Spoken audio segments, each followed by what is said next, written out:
Welcome back to Ron's Radio Corner. So, sort of continuing on my somewhat obsession with table radios, I sort of want to expand the definition of a table radio to call it a companion radio. It's a radio that you keep on the kitchen table or the kitchen countertop so that you can sort of connect with the outside world, listen to some music, the latest news, traffic, weather. Maybe it's the radio that you keep in your home office, or maybe even your work office. So you can listen to some background music or have a little talk radio going on. It might be the radio that you have tableside next to a comfy chair that you sit in when you read a book, or if you actually read a paper newspaper, maybe for someone who does crochet or needlepoint or stamp collecting or anything, that comfy cozy chair that's sitting by the window that gets all the good sunlight. And again, it's where you can listen to maybe some talk radio or some music, or just sort of stay connected to the world. They're not radios that are meant to fill a room with concert-like sound, or to be able to just blast a room full of electric guitars and drum solos. They're just meant to sound good, maybe very good, but almost more of a personal radio. In front of you, I have a handful of radios that I think almost all of these are a perfect or a near perfect fit for the idea of a table radio, a companion radio. Even though the EP Pro here and my Super Radio 3 in the background are not technically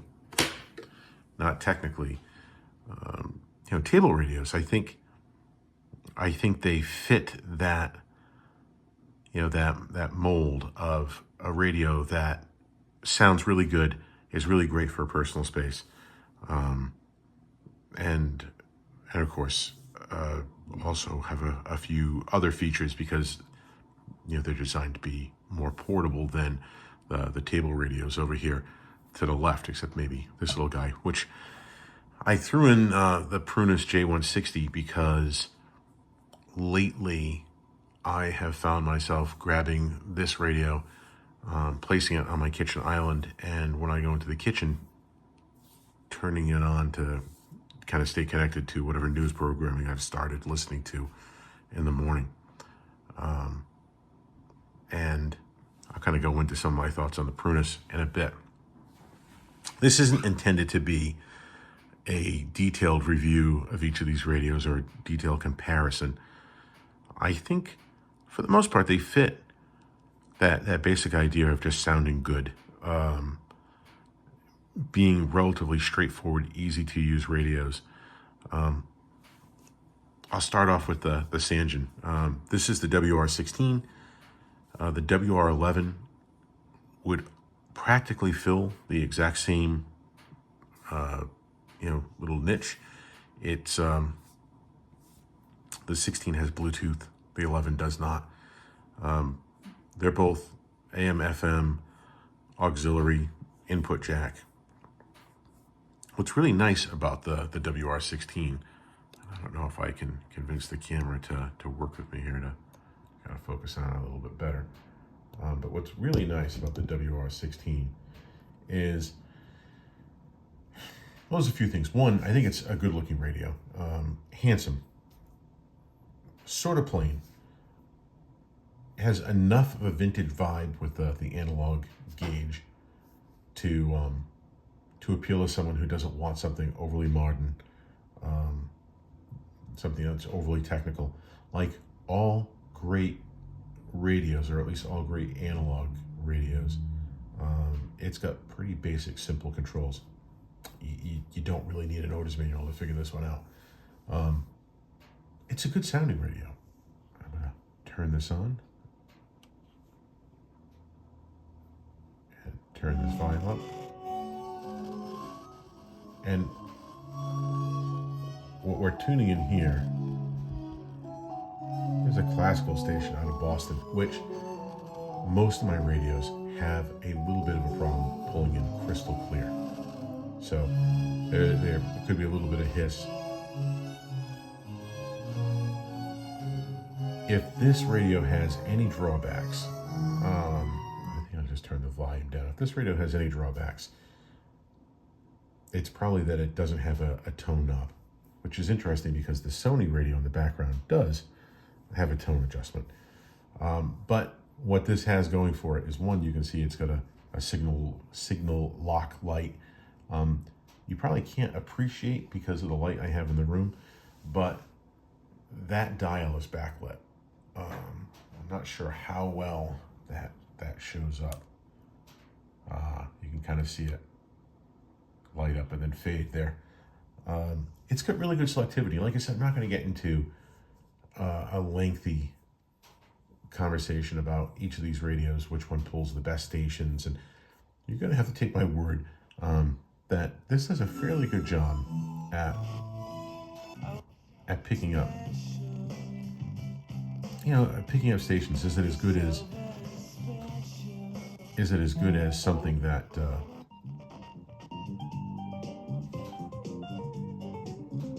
is it as good as something like that Super Radio 3 in the background, which is pretty well renowned for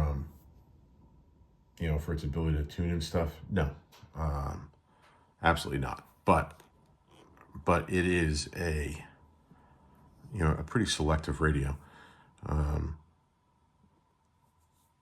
Behind it, I'm going to move this little guy out of the way for a moment. Behind it is the Sony ICF-9740W. And if Sony decided to reintroduce the table radio today, and they changed the cabinet from sort of the vinyl covered veneer that this is to whatever they're making this out of, I don't know if this is an MDF or what, if they added Bluetooth and they added a backlight, I think it's a radio that would certainly have me interested. It's a really good sounding radio. Now, you can see the size of the speaker area here, and you can see the size of the speaker area here. You have to assume this has a much bigger speaker. And let's turn this on.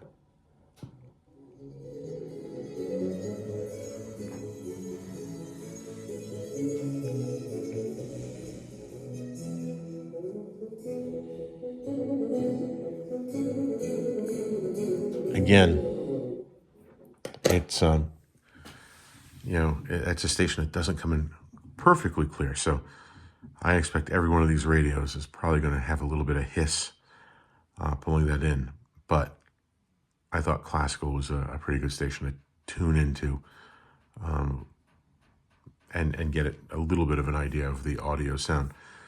The one thing I'll say about something like the Sangean versus the Sony, and I think this also relates to the EP Pro versus the Super Radio, is these two radios are sort of polite with the volume. They certainly get loud, but they don't get so obnoxiously loud where the sound is distorting and it's more volume than you can reasonably expect the speaker to handle. The Sony and the GE Super Radio 3 back there both have more volume knob than usable volume. There's a point where it's like, I can go higher, but I can't really use that because it'll just be too distorted. If I have any real issues with the Sony, it's that the dial isn't backlit. And I know they did make some models that were. This one is not. I see tons of these, and some of the other ones, I shouldn't act like the other ones aren't out there, but I see plenty of these radios. They were popular. I remember these radios new. The fact that the dial isn't backlit makes this really sort of tough to tune in, depending on where it's positioned. If I have it someplace in a room where the light is coming, from the left, I can't really see the FM side of that dial very clearly. It's probably my biggest disappointment with that radio is that it's not backlit. Other than that, I'm amazed.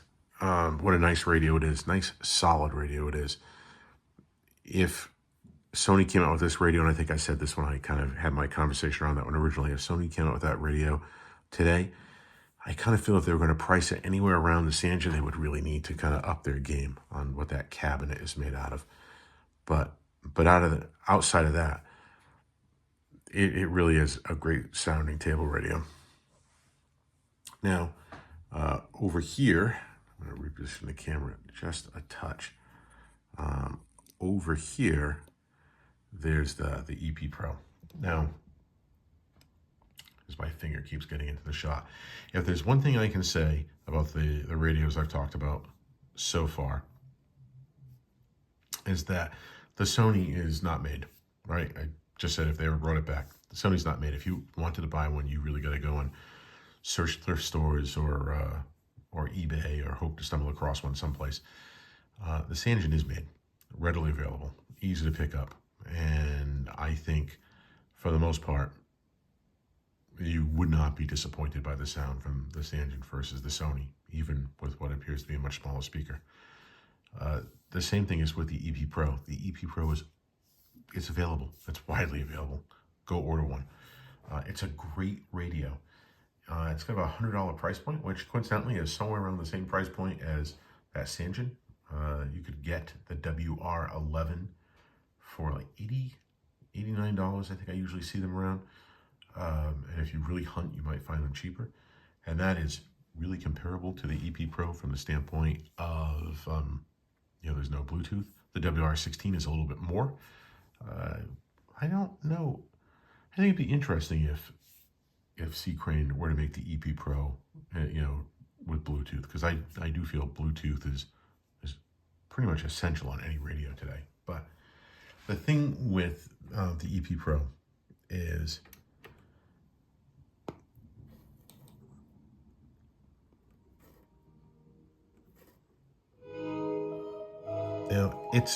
it's a nice sounding radio. It's very easy to use.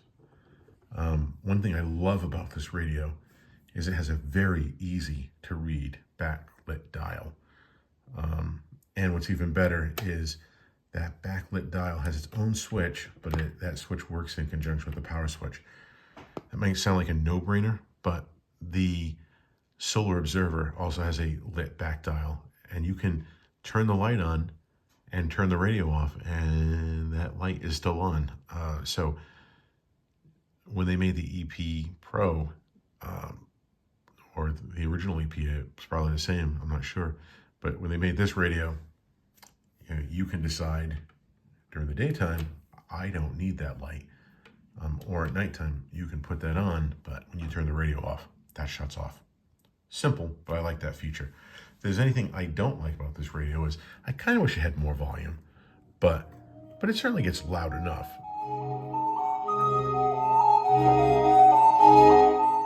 I can go more than that, but that's, but it gets loud enough. I don't like that the volume knob is on the side, and that's probably because the radio behind it, the volume knob is on the front, and so I'm constantly thrown by that. So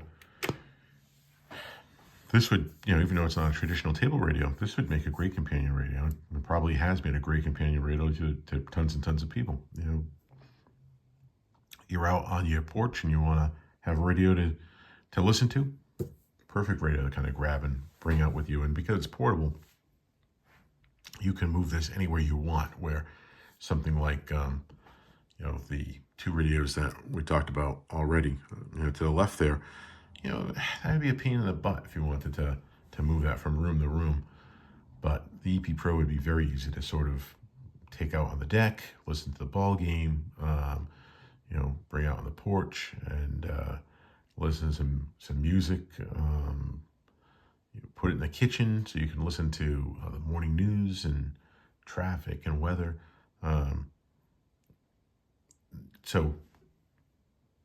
Great options. It runs off of an AC adapter, but it runs off of D batteries as well. So, that level of portability takes the whole idea of a companion radio to the next level, right? Like I said before, you take the ones on the left. Yeah, well, hopefully you have a power outlet on the porch if you're gonna, take that Sony, because it doesn't work without it. So it's really nice that this radio kind of gives you that next level of flexibility, but yet it still has a really nice sound. It's really easy to use, and of course, maybe the best bragging rights with the EP Pro is it's very selective. It's got really, really good FM reception, really, really good AM reception.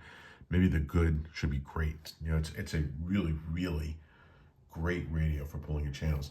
And I don't know, I'd hate to kind of do this and be wrong, but I talked about that classical station and hearing that little bit of hiss and that little bit of background, but with all these radios, I kept the antenna down.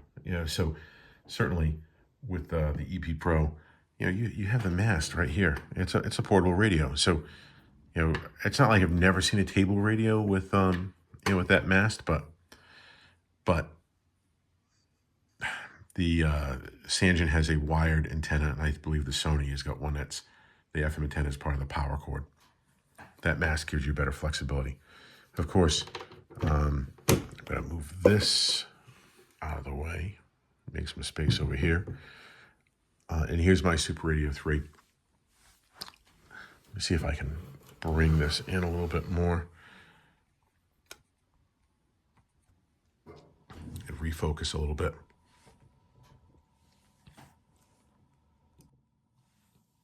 So I love my Super Radio 3. I love my Super Radio 3. It's a great sounding radio. It's got this really nice big speaker, smallest speaker over here. It's got very good ability to pull in stations, AM and FM. It's got a nice full sound.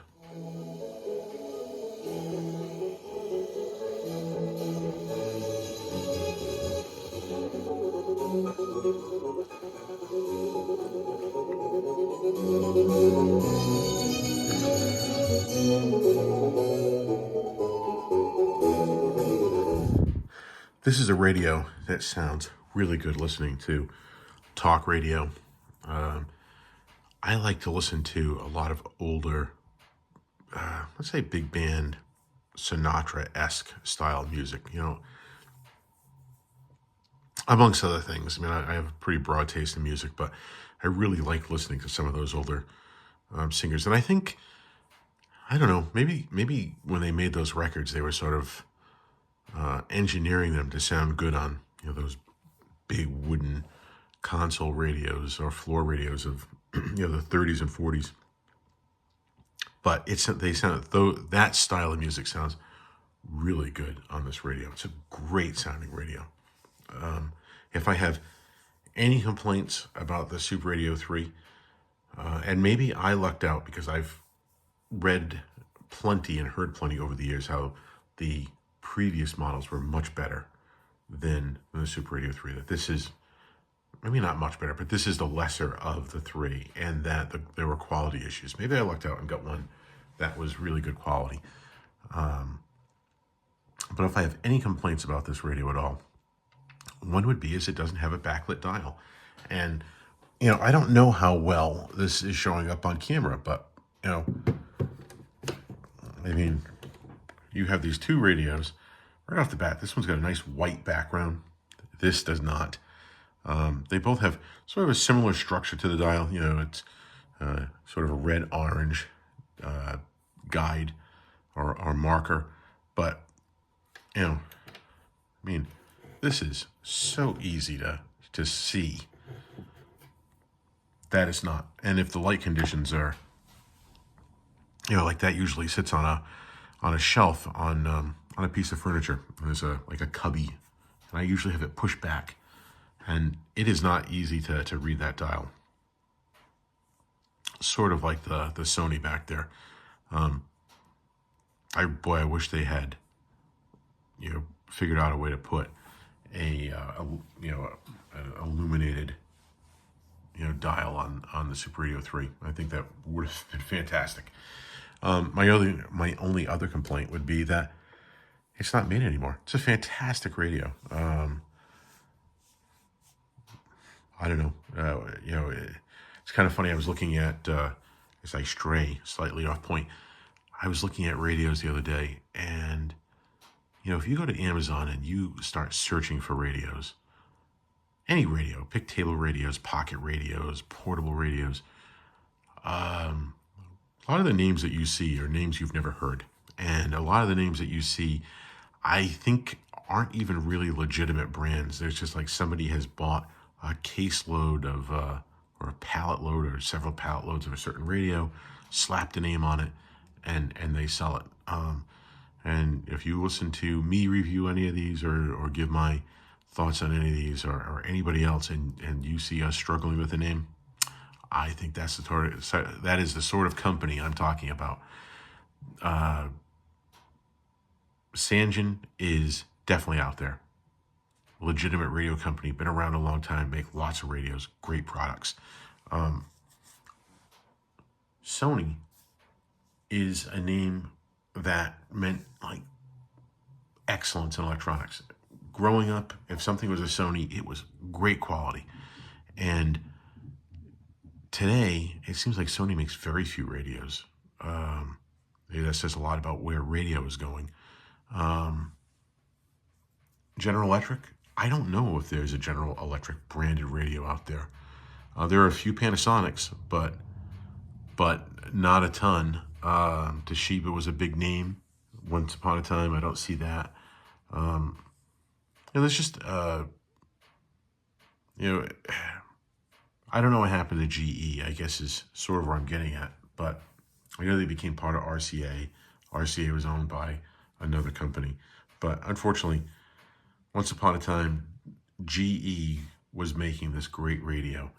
And somewhere in the shuffle, no one is sort of figured out a way to continue that lineage, which I think actually, if you ever listen to why they developed the EP Pro, I think that was sort of the, you know, the thinking around the EP line, that whatever happened to these great, you know, radios like the Super Radio 3 or the Super Radio 2 and, you know, the original Super Radio, not necessarily the 3. And then C. Crane said, well, let's come up with something along that heritage. Really easy to use, great selectivity, good sounding radio. So that brings us to this little guy, which I'll move the camera once again. And, you know, there's that Prunus J160.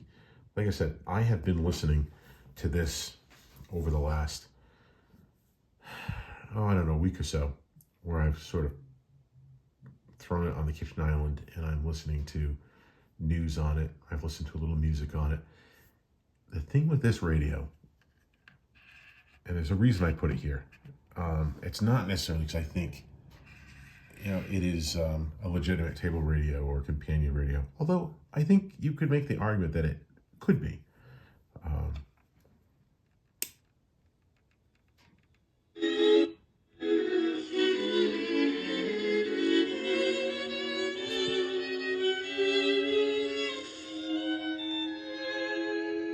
I don't think it pulls in as well as the radios that it's surrounded by.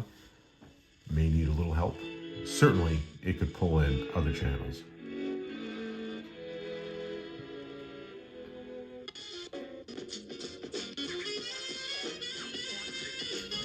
That Boston station is a little bit of a challenge.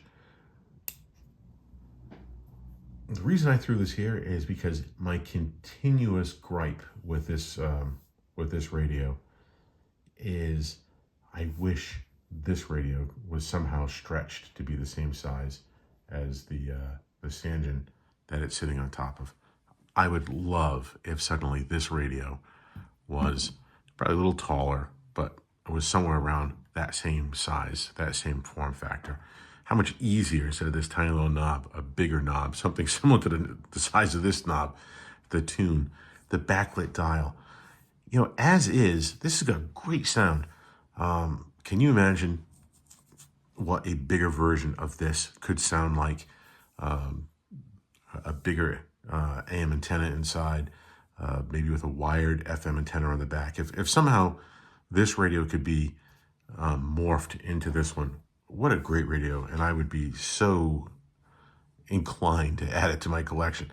Of course, I guess it would depend on the price point. There are a few table radios that are somewhere around the $50, $60 mark, maybe the $30 to $50, $60 mark. And they're interesting. I think the designs of them are slightly too generic to grab my attention. I mean, someone else may love them, but boy, I wish somewhere for, well, 30 or so would be great, because this one's 25. But if it was $50 with sort of the quality improvements I would imagine that a bigger version of this would be, I would jump for that radio, because it's got a great style. It's unique. It looks, it's got a look to it that's a bit distinctive. It's definitely retro. I just really wish this was a bigger radio. It's cute, but it's not the full size table radio.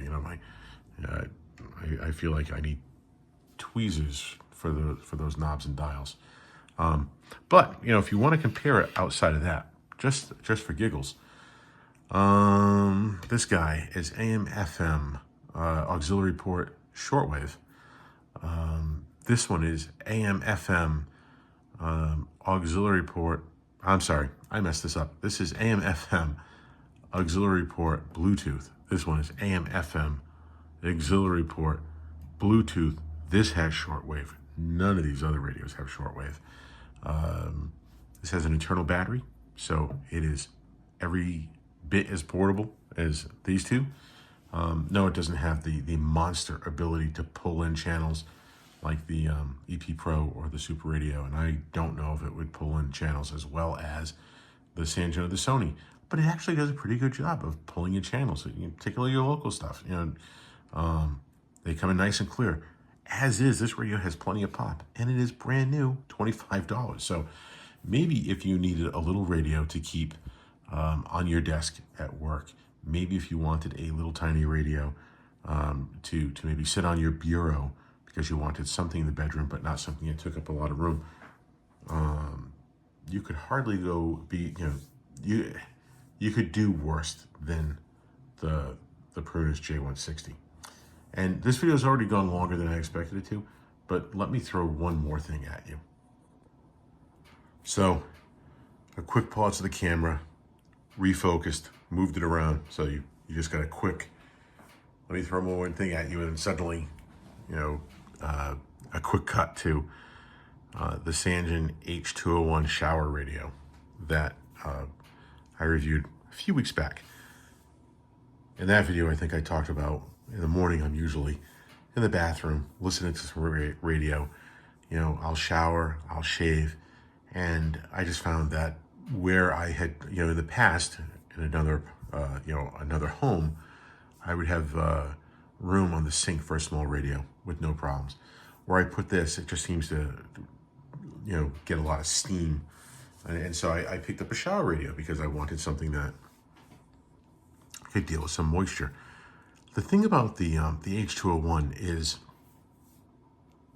I can't quite figure out what the purpose of this radio is. And I think I said very much exactly that in the review I did of it. But here's the problem that I have with the H201. It is too good at too many things to be called a shower radio.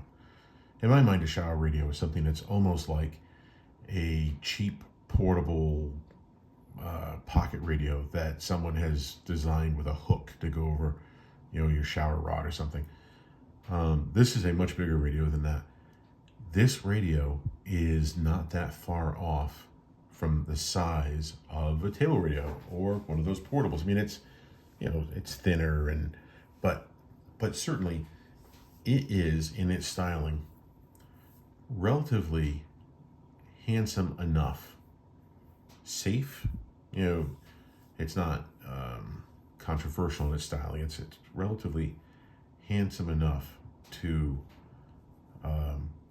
be on a kitchen counter, to be out there on the porch or the deck, to be sitting on your table side next to your rocking chair or wherever the heck you want to put it.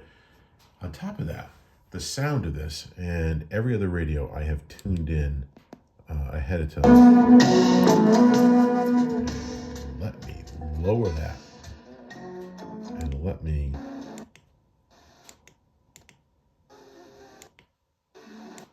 so here we go.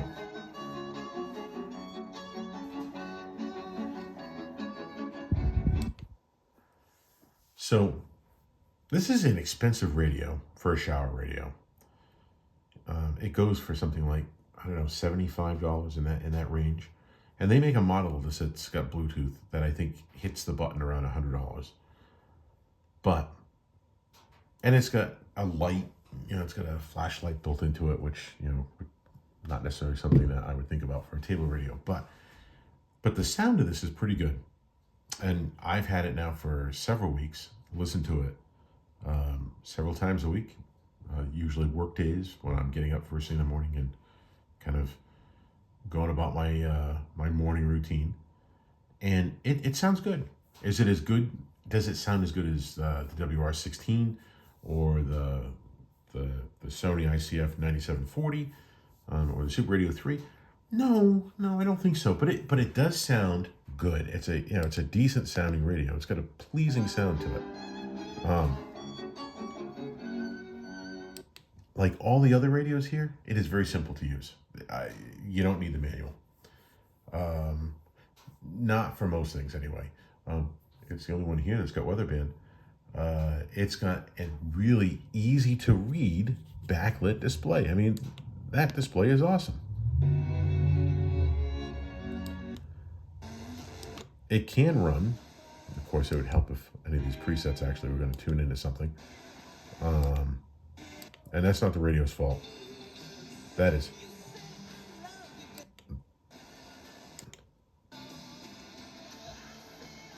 Now I'm very tempted to see if I can pull in that same channel on another radio. But just to see how good this tunes in something versus some of the other radios. Live out of the state. Let's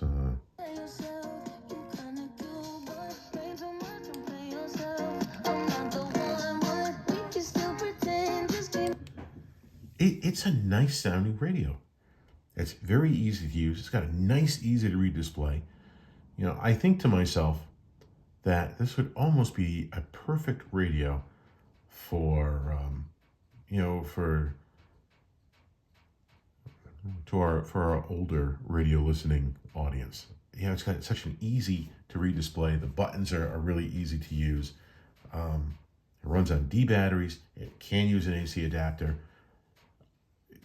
I said this when I reviewed it on its own, that I think Sangean sort of missed the mark on what this radio is supposed to be. Because is it a shower radio? Is it a radio that you take camping? Is it a radio, that, they should have been marketed as one that you could use poolside or on the deck? And if you go on their website and you look at this radio, they sort of bring up all those things. But it's marketed as a shower radio. It says shower radio, right up here on the top, right? And I really think they missed their mark. I think this fits everything of that companion radio. And my only real dislike of this, and there's probably two. One, and I wouldn't have thought it was, is that there's no clock on this display. And I would probably not care, except if, when you're listening to it,